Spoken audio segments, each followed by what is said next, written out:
November 1st, 2023 saw the 20th anniversary of the classic Justice League episode, A Better World. Over on my Instagram page, at DC Animated Customs, I post new customs that correlate with some of my favorite episode anniversaries. For this 20th anniversary, I made all of the Justice Lords and posted one a week throughout November. This is the first making of video for the alternate team, and we're looking at Superman today. The recipe I used was simply the DC Collectibles Justice League Superman figure combined with that same wave's Martian Manhunter cape. All of the alternate Justice Lord designs are fairly simple and straightforward to convert from the original figures. They all have double rings on their wrists and shins, a slightly different symbol on their chest, and a variation on their standard color scheme. I've always really liked Superman's design with the bright white cape and red S. You also get the classic color combination from Batman the Animated Series with the black base and blue highlights. Put all that together and you have one standout Superman variant. Without further ado, let's begin with disassembling. You start by heating up and removing his cape. Be careful with the heat gun though, because it can actually melt right through if you're not careful, as you can see here. We'll also need to pull off Martian Manhunter's cape to use for Superman and then end up gluing it to him and blending the gaps with his S symbol on his chest. You can see here that the cape won't fit properly until you've cut off or dremeled down the tabs that held it in place.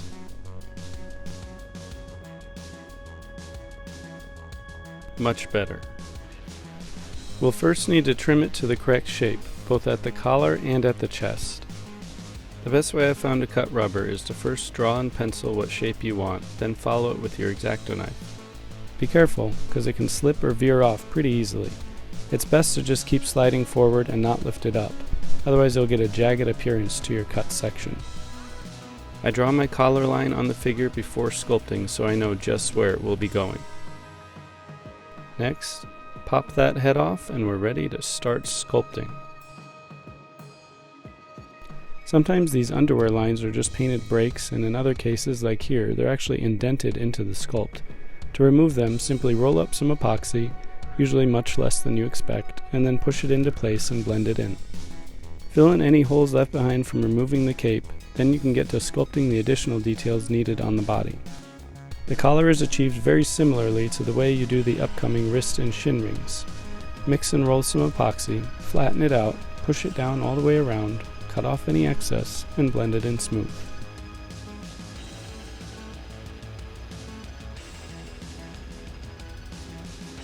When I started out sculpting, I thought I needed to put the exact size of epoxy ring on, and that was it.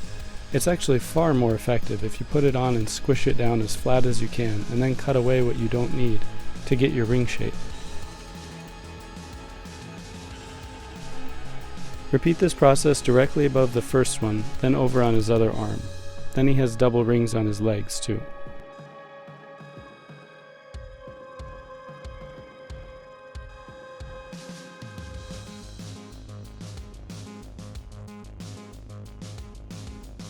I had to do a second round of drawing the cape shape and cutting it down to size.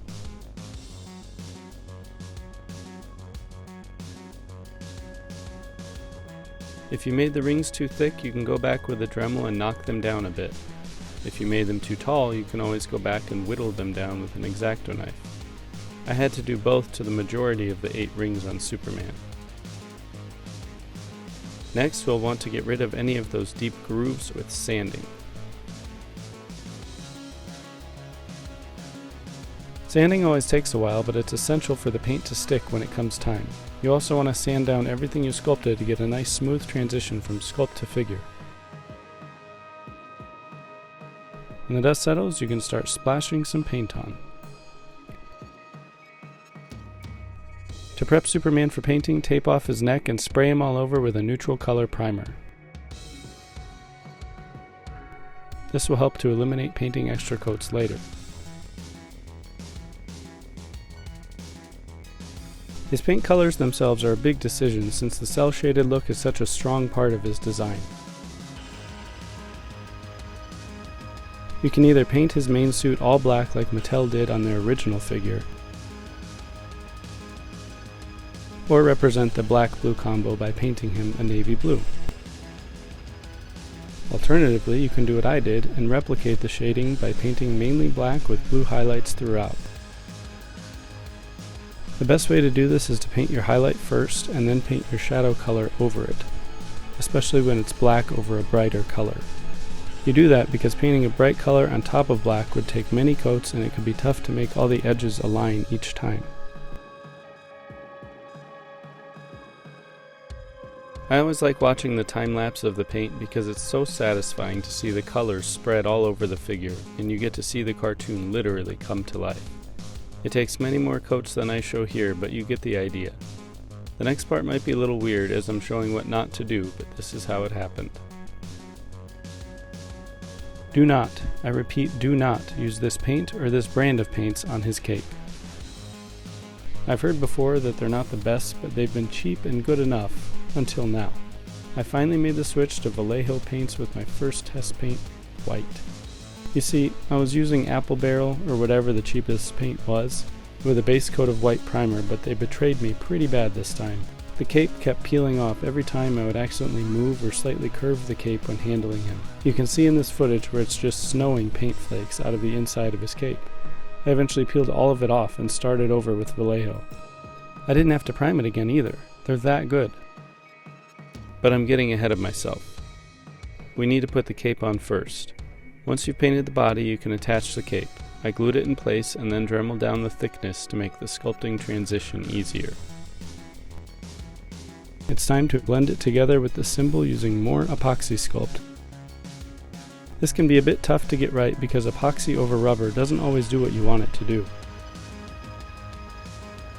If you're not careful, you'll be fighting yourself to get it right because the end result will crack and separate from the rubber and you'll need to redo it.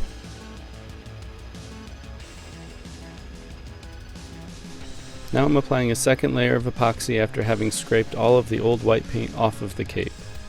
Next you Dremel it again and sand it all smooth before repainting. Easier said than done, and I didn't film anywhere near all of what it took to get him finished.